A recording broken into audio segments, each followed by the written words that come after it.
What is going on, everybody? Welcome to Ride Review. My name is Tyson, and today we are doing a full review of the new XQi3. This is NIU's first electric dirt bike. Now, I'm gonna go pretty in-depth in today's review, but I'm still relatively new to the bike. I've gone out on a few trail rides now, and so stay tuned. I'm gonna be doing more ride videos with this. I'll be doing a long-term review after many months of riding it around. But this is, more in-depth first impressions. So let's dive in. The new XQi3. This you can use this as an off-road only dirt bike. You can buy it that way, or you can buy it in a street legal variant. They call it the, you have the wild version or the street version. Now I got the street version, which comes with the blinkers. I think both of them have the headlight. But you get the blinkers. There's also, I took it off, but there's a rear fender that has, a license plate mount and more blinkers, brake lights, etc., which you need for it to be street legal. There are lights under the seat here, but they're kind of hard to see, I mean, if you're down here, you can see them, but up in a car, maybe not. I took the rear fender off though, just because it's, when you're riding on the trail, I didn't want to risk, having it get knocked off or damaged or anything. You don't really need it. You get muddy when you're dirt bike riding. That's just part of the experience. Now, something to note for this, if you do buy the street version, it's going to come locked down so that even in sport mode, it can't really go very fast. I talked to NIU support and they helped me to fully unlock it, which was a little bit Bluetooth hacky, but we got it unlocked to what the wild version is, which is a lot more powerful.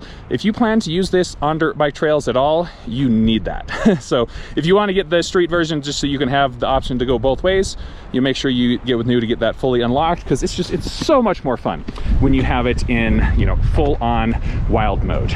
So let's chat a little bit about this bike first, just in terms of component quality, build quality. I feel like NIU really knocked it out of the park. We've got high quality components across the board here. XQi rear suspension here that has a linkage, which you can see down here. It's kind of all buried in mud, but this improves the performance and travel range for the rear suspension. We've got an inverted suspension fork up front here with about 8 inches of travel. I mean, it's awesome. I need to adjust mine. It's been bottoming it out here. The suspension is awesome. I mean, just glides over everything, and if you fail to dodge some big rocks, rolls right over those, no problem here. I love the electronics as well. Here's the battery right inside here, which you can remove, pretty easy to remove. Battery weighs 34 pounds, so you can bring that inside, store it inside, charge it inside, etc. Bike and the battery altogether weigh about 160 pounds. A little bit heavier than some competitors, like the Sur-Ron Light Bee, for instance. We'll be talking about some comparisons with that a little bit later in the video. Motor is housed right inside here, and even though there is this, I mean, it's a really kind of a bash guard, I guess. There's definitely dirt still getting in here. I mean, dirt all over it from today's ride. So this is a mid-drive motor with a chain drive for it. Super awesome. There's some bikes out there that will have the rear hub motor, which is just not nearly as good a performance. You really got to have the mid-drive to get your money's worth out of these things. Peaks up at 8,000 watts here. You can get a top speed of 47 miles per hour, which is, pretty darn peppy for a dirt bike. On dirt bike trails, I haven't even come close to cracking that top speed, but it is kind of fun, when you get some straightaways to really lay down on the throttle and just rip. Some nice aggressive tread on the tires here. They are 19-inch in the front and in the rear as well. And so that's one, a couple of people I've talked to that were looking at this bike, that was one thing they suggested maybe upgrading, was swapping these out, changing the sizes. I don't know, these have worked pretty well for me so far. If you do want to get the battery out, and lift this up right here.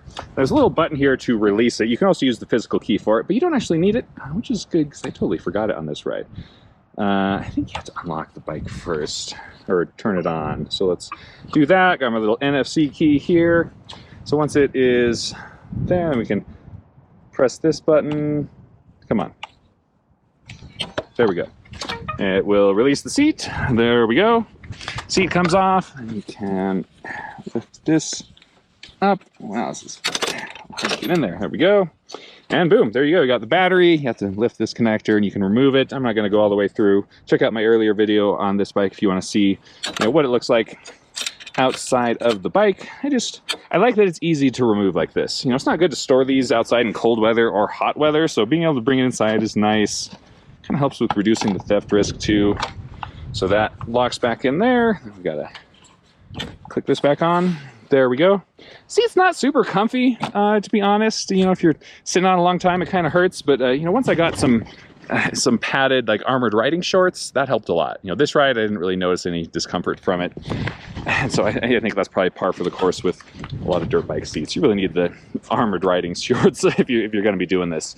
Let's run through the cockpit here. And we'll talk about some of the quirks for this bike that I'm still kind of, you know, making my mind up for how I feel about them. So we've got the throttle over here.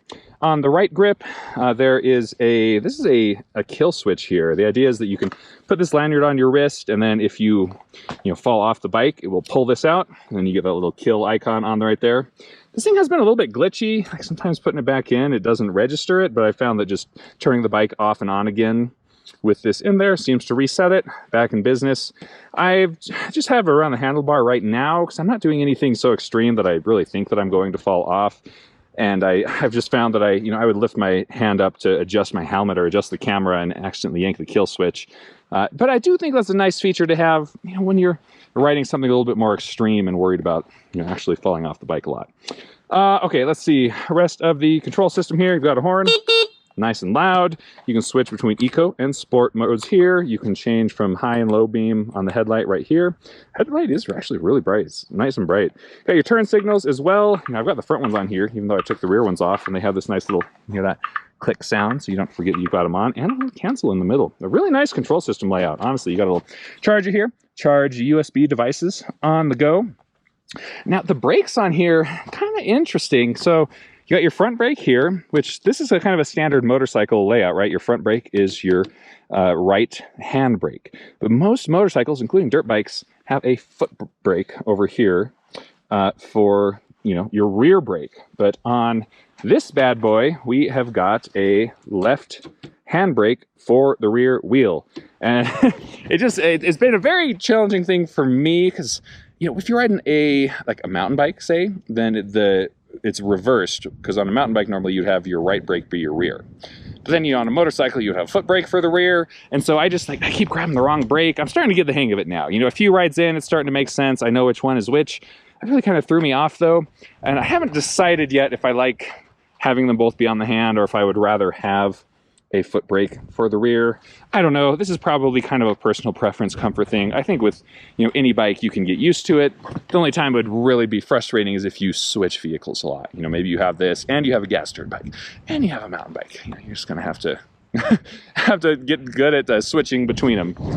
Oh, and one more thing I wanted to mention that applies to both of the brakes is that they don't have motor inhibitors. If you're not familiar with those, all electric bicycles and all the electric motorcycles I've ridden so far, like street electric motorcycles, have motor inhibitors where you squeeze the brake levers, or even you hit the foot brake, whatever it is, and it cuts power to the motor. You know, you squeeze these things, no motor power. It's really kind of a safety thing. You know, it makes sense for a lot of, you know, street applications, electric bikes, etc. So there's never a situation where you're accidentally fighting against the motor.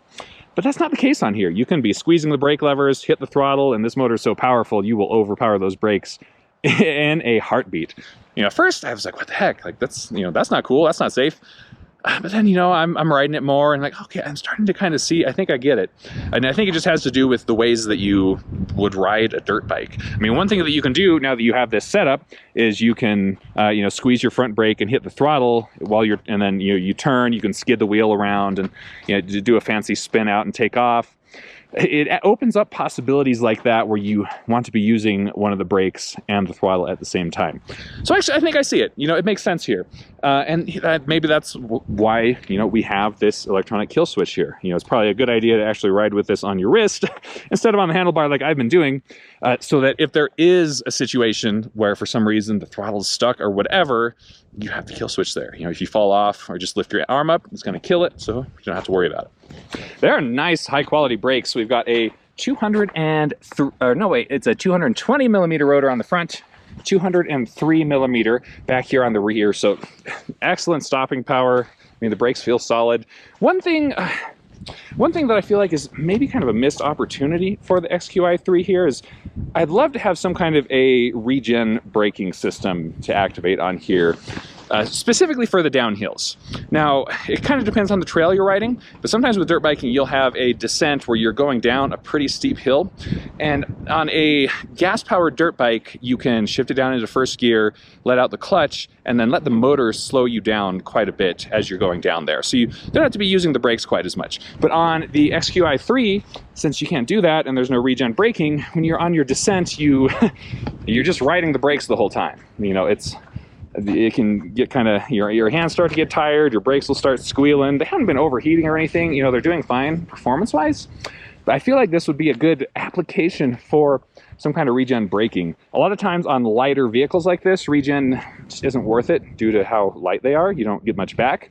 But if you factor in, you know, this is a little bit heavier at 160 pounds, plus you got the rider weight, and then, you know, you're sometimes going to be descending some pretty steep stuff compared to what you might on some other, you know, motorcycle type vehicles. So I think that'd be pretty cool for a feature to add. But you know, that does add complexity and price, so yeah, you know, you gotta you gotta balance these things. Now, in addition to the two power modes, Eco and Sport, oh, we turned off already. I really need to adjust the timeout on this thing. It turns off so quickly. In addition to, you know, the two modes on here, Eco and Sport, there's also some kind of cool stuff for racing and like an extra speed boost mode. There is, like, you can pull this little trigger over here. I might have to jump on the bike and lift the kickstand so we can actually see it on the display. Let's see, you gotta squeeze the brake, hit this.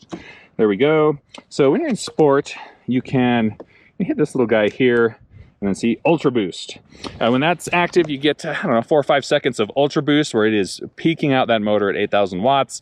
That's how you're gonna reach your max speed of 47 miles per hour. The acceleration is just amazing. It's so fast. And then over on the other side, this is for lap timing, you know, so you can hit that thing, and I don't think it's gonna do anything because we're not actually in motion. But you can use this to, like when you're in race mode, you can click that to go to the next lap. So if you're doing some kind of, I don't know, like time trials circuits or something like that, you can just time that right on the display there. Don't have to, you know, use your phone or an extra app or anything. Which I think is a pretty fun, you know, pretty fun touch if you're into that. You know, I'm not really doing that kind of riding with it, but I appreciate having those features. Now, there is also a paired app for this. NIU has their own app, and it's an app they use also for some of their other stuff like their scooters and whatnot, but you can connect the XQi3 with it. I've used it. It's a little bit, I don't know, it was a little bit like clunky and glitchy, but I also just haven't spent a ton of time with it yet. So I'm going to do a separate video where we will deep dive the display, the controls, the app, everything you can do with them, any limitations if I find them. We'll save that for another video. For the rest of today, I wanted to talk about some of the comparisons between this bike and a popular competitor, the Sur-Ron Light Bee. So these are, you know, kind of in the same spot in the market. The XQi3 here costs $5,000 new, and then if you were to buy a Sur-Ron Light Bee, that's $4,400 if you get it directly from Sur-Ron. Sometimes you can get a little bit cheaper at dealers, kind of depends on where you look. So the XQi3, a little bit more expensive, a little bit better components in some key areas. The battery's a big one. And here we got a 72 volt, 32 amp hour battery, whereas with the Light Bee, you'd only be getting a 60 volt. Still 32 amp, but lower capacity, not quite as much power too. 72, you know, that extra going up to 72 volts is what helps you to get like bigger, you know, peak power and acceleration here. So that definitely comes in handy on the XQi3. Let's see, the Light Bee also has 2 or 3 millimeter rotors on both wheels, whereas, you know, for this bad boy, we got 220 up here, so a little bit better stopping power on the front. The motor's kind of an interesting point here. So for both bikes, the motor peaks at 8,000 watts, but on the Sur-Ron, on the Light Bee, its base or nominal power is 6,000 watts, whereas here on the XQi3, this is at 3,500 watts, quite a bit lower.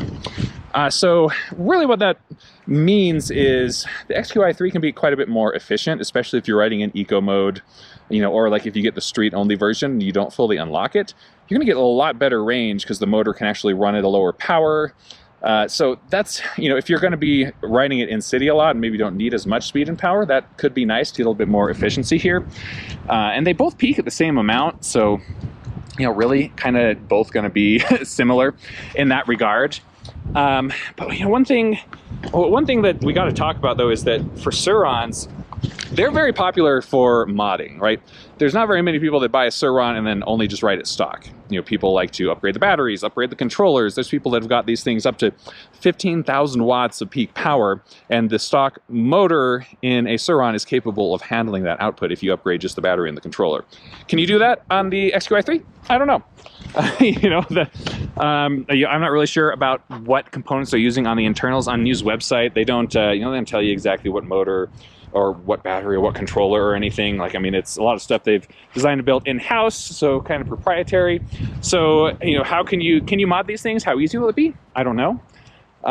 Somebody, you know, have to dive in and give it a try. You know, I'll ask my new rep and see, you know, maybe they can give me some more detailed specs on it, just so I can take a stab at, you know, what kind of power can you get from this motor if you wanted to upgrade the other electronics. But if modding is your game, then, you know, the Sur-Ron might be a better bet, just because there's so many existing mod components out there and a huge modding community that can tell you what to do. Whereas this is kind of a wild card, you know, it's a new thing. But on the flip side, if modding is not your thing, then it might be worth thinking about access to dealers. NIU has a huge dealer network. I mean, all around the world, they're everywhere. There's dealerships where you can go in and test ride one of these and buy it. Now, Sur-Ron does, you know, have some dealers, but, you know, they don't have their own official network. There's just some specialized dealers that carry Sur-Ron because it's a popular brand, but it's a lot harder to find those. So if you get a bike like that, you are kind of more on your own, unless you happen to live near one of those dealers. You know, you're more on your own in terms of repairs, maintenance, whatever. But if you get one of these, you know, it's a lot easier to actually be near a NIU dealer so that you can take it in there if you have any problems, and, you know, even like upgrade questions. They might be good people to ask about that. So I would take that into consideration if you're considering between the two. How hands-on are you? Are you going to be doing the work yourself, or would you rather have a professional that you can, you know, rely on to do that stuff?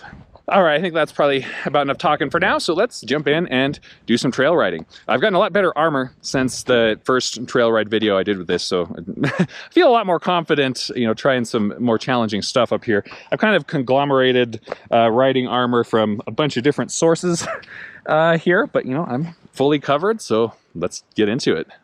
All right, let's get this show on the road. I've got the NFC tag on my bracelet here. We can fire this up. If you watched my first ride video, you may remember I had some weirdness with the kill switch over here, where the bike wasn't registering it and I was having trouble getting it to start riding. Haven't had the problem since that first time, so I don't know, some kind of a fluke, beats me. Anyways, we're starting off in park, so we gotta hit the brakes, press the green go button, and here we go. 100%. We are going to start off in Eco. So there's, you know, the two different modes on here, Eco, or you can flip this toggle switch, go up to Sport. We'll start in Eco. The Eco is pretty zippy. You know, I've been pretty impressed with it so far, and it is a lot more range efficient, so I've been trying to ride in it when I can, if I don't need the extra power. Well, let's take it away. Yeah, even even just in Eco, we can get a little bit of burnout going. We get some pretty peppy acceleration. We are, let's see, where are we going here? We want Blue Ridge Road. Looks like that is straight up right here.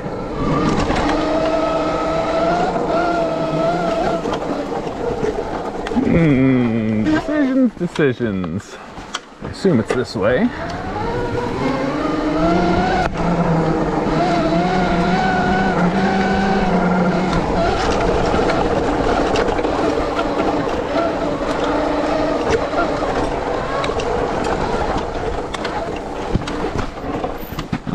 Yeah.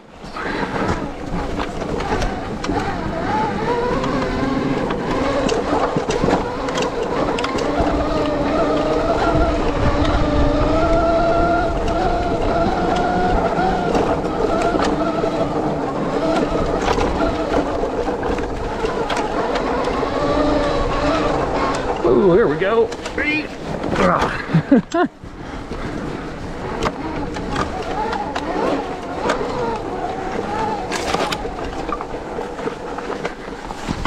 Whoa. Huh. Where'd it go? We actually lost the kill switch. I must have snagged on a tree branch back here. Well, all right, now we'll find out if the issue's resolved for it.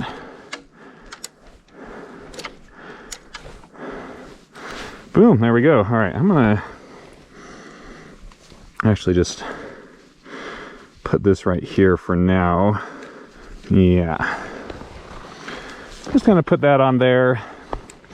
The idea of the kill switch is you put it around your wrist, then if you fall off the bike, it'll kill the power. But it's also, I don't know, it's been kind of a hassle for me just because like every time I'd move my hand away, I'd accidentally pull it off.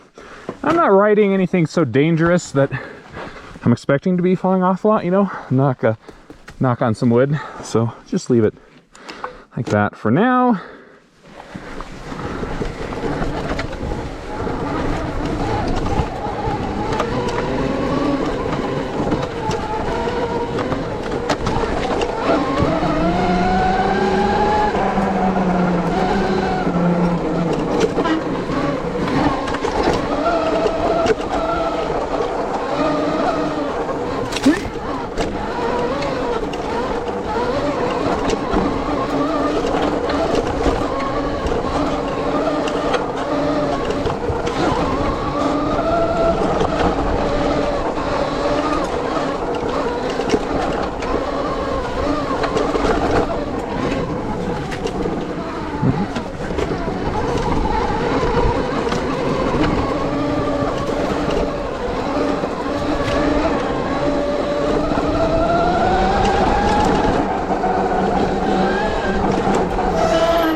Even on Eco, pretty twitchy on the throttle.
Here, 306, that is, I don't know, 306 IA, is that the one we want, or is it over there? I don't know. Well, let's go this way first, and we'll see where we end up.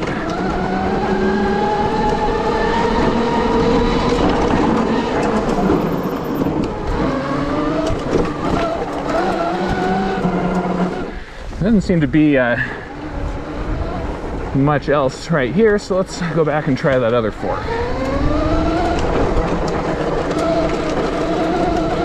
Right in eco mode, the top speed you can get up to is right around 20, 25 or so here if we open it up. We'll probably hit 30 pretty easy if we were, you know, going on a downhill.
that time of year.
Oh, here we go.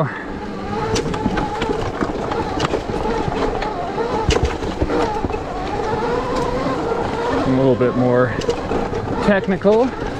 Starting to get a feel for how the XQi3 handles too, so I can do these stretches a little bit better.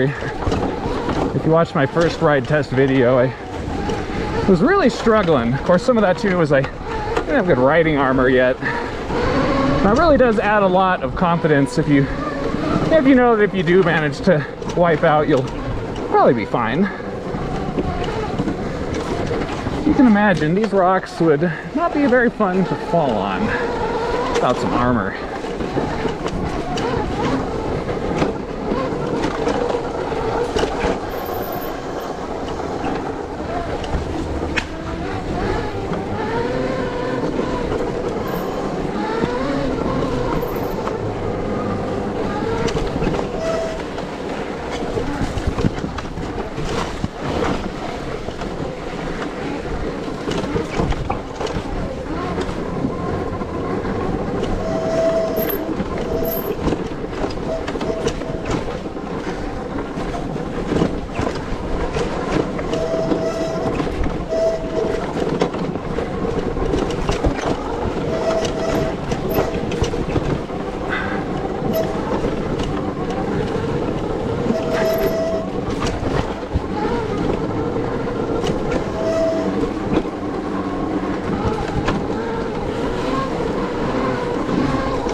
Oh boy. Find out how good these tires are. Whoa! Sliding around a little bit. Oh boy.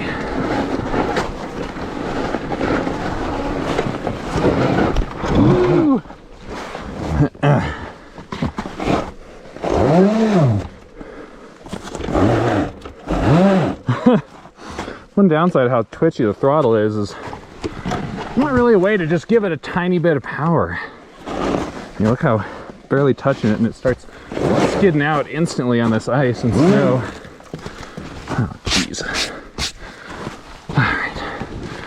some weight on it. Yeah, it's just like all or nothing. Gotta get moving, gotta get moving. There we go. Woo.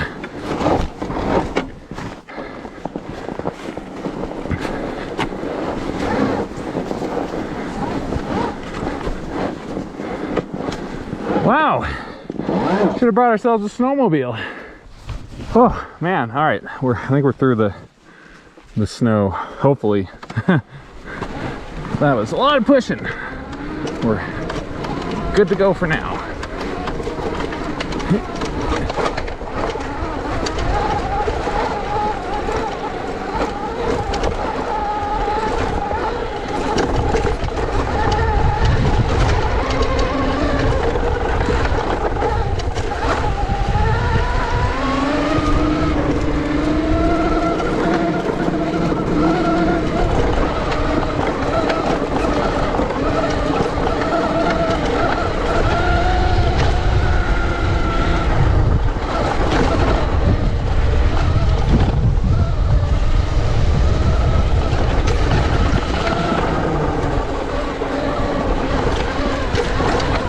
Oh no, there's more.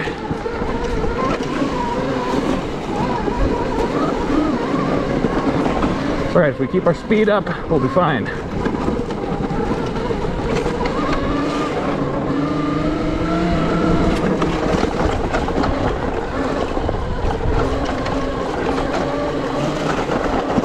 Boy.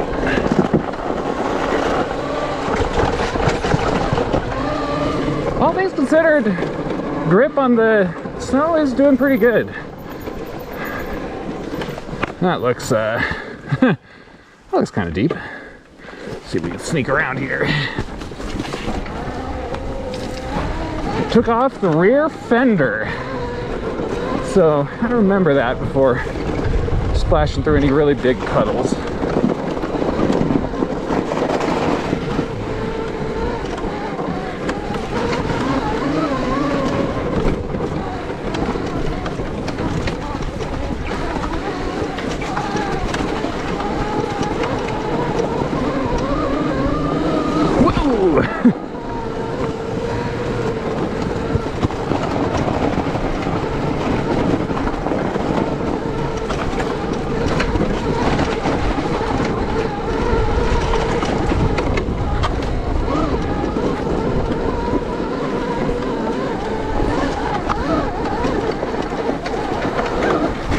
Hey, come on.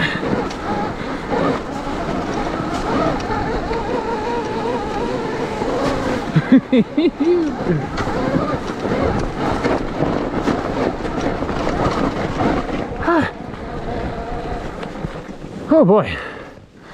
Man, that's a workout. All right, well, the kill switch issue has happened again. So it's got a little kill icon right there. That's from the kill switch not being engaged. So yeah, I can't get it out of park. Let's see. Take this out, put it back in. No.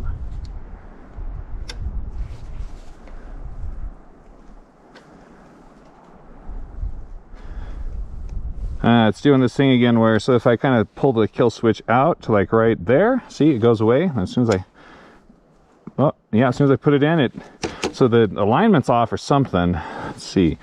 Try turning the bike off and then back on again.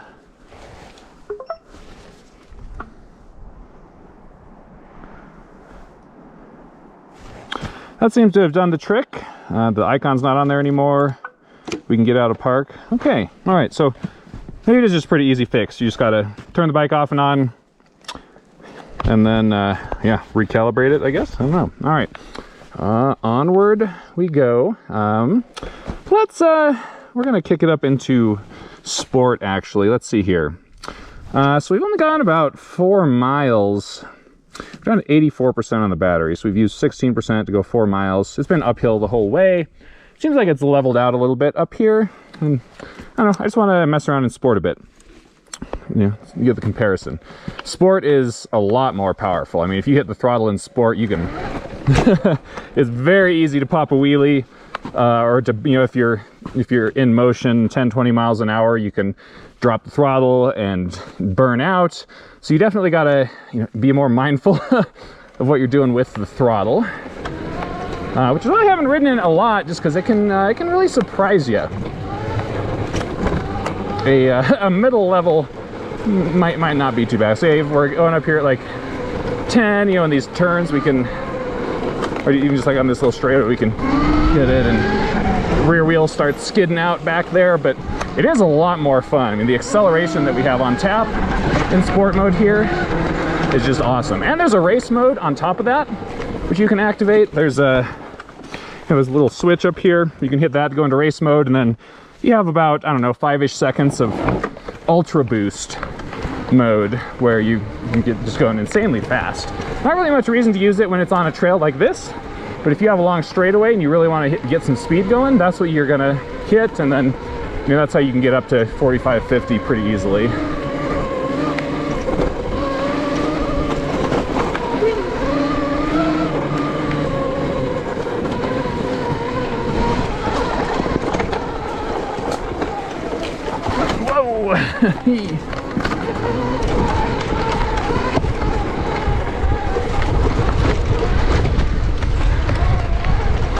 Oh, I think we are off the road. Here we go.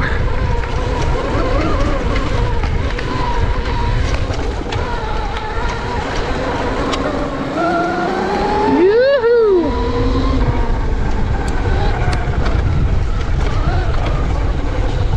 Oh, more snow. Just want to be done with this.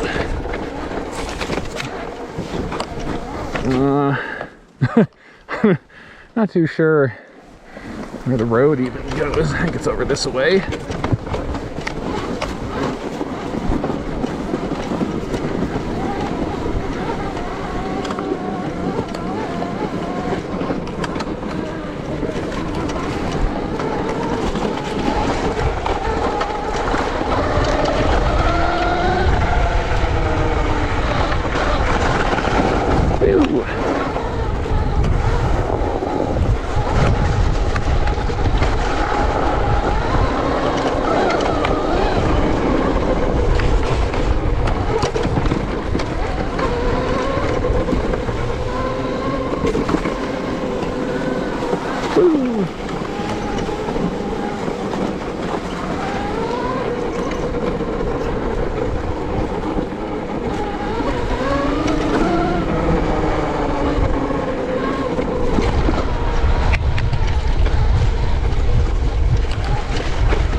Now we're starting to go downhill.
Oh man.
Oh boy, yeah, I think it's actually up this way. Not sure if we can make it up that with all that ice and snow, but I guess we came this far, so we got to at least try, right? We can get started again. Hey, come on! Oh, jeez.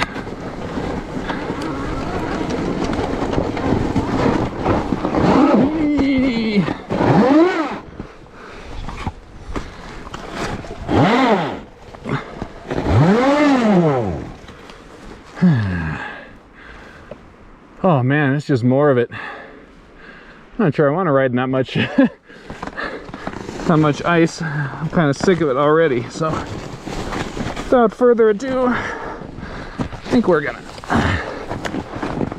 turn it around and head back down, and I don't know, maybe we can find another lower down trail that's a little less buried in snow. Whew! All right. We're out of the snow and the ice. We made it down past that part. Whoa! See what I was talking about? About the throttle? I just like... I just rested my arm on it like that. Whew! Gotta be careful not to do that. Okay, let's check in here and see. 39 miles. See, we started 34. All right, so... yeah, we've gotten a total of 5 miles, 76% on the battery. Chewed up about a quarter of it, but you know, it's mostly downhill from here on out. I do have it, I just flipped it back over to sport now.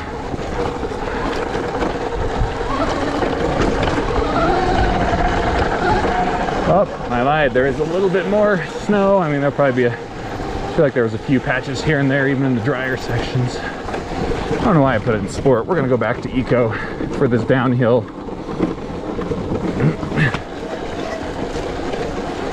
Ooh.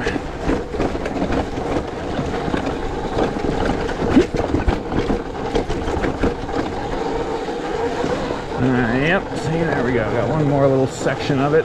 See if we can.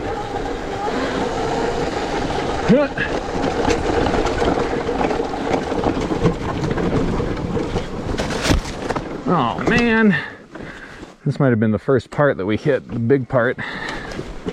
It's all right. It is quite a lot easier going down. At least we don't have to worry about, you know, losing our momentum and not being able to get going again. But we slide out pretty easily on this stuff.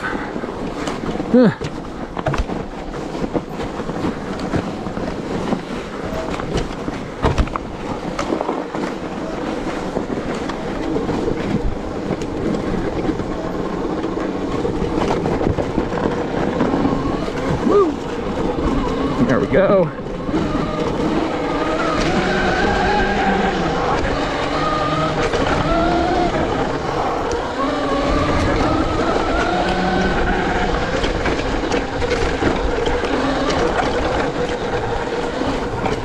I started using only really the rear brake when I'm, you know, riding and just need to like slow down a little bit. And I've had less problems with, you know, accidentally hitting the throttle, trying to grab the front brake. And also just the rear brake's more fun. You can kind of whip the tire around if you're braking in the turns.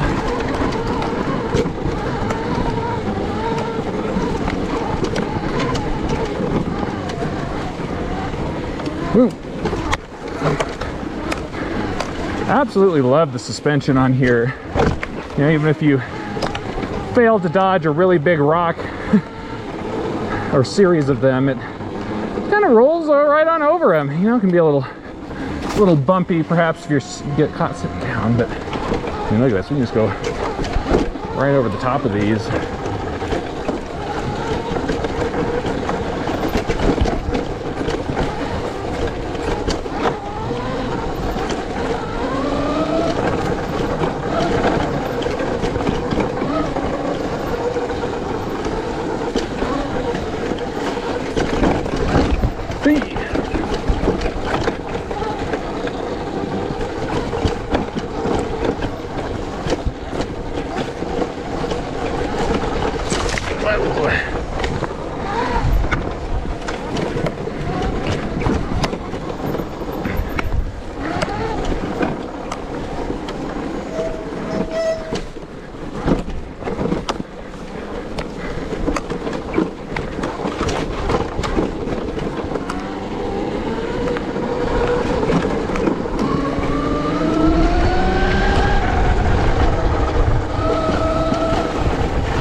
Alrighty friends, that is a wrap for today's video. Thanks for coming along on this review of the new XQi3 electric dirt bike. Now I'll be doing more videos on this bike in the future. We'll do a deep dive into the display and the app. We're gonna do some more, test ride, go trail ride in some different areas. And then, maybe 6 months or so down the ride. And then, maybe 6 months or so down the road, we'll do a long-term review for how it's, how it's holding up over time. Overall, really happy with this bike, honestly. I mean, I think NIU did a great job. The build quality is awesome. I love the aesthetics of it. I mean, what a beautiful machine that is. It's so much fun to ride. I'm having an absolute blast on it. So, yeah, if you guys got questions or comments about this, let me know down in the comments section, and I will get back to you just as soon as I can. And be sure to like and subscribe so that you catch those future videos. All right, ride safe out there, guys. Catch you in the next one.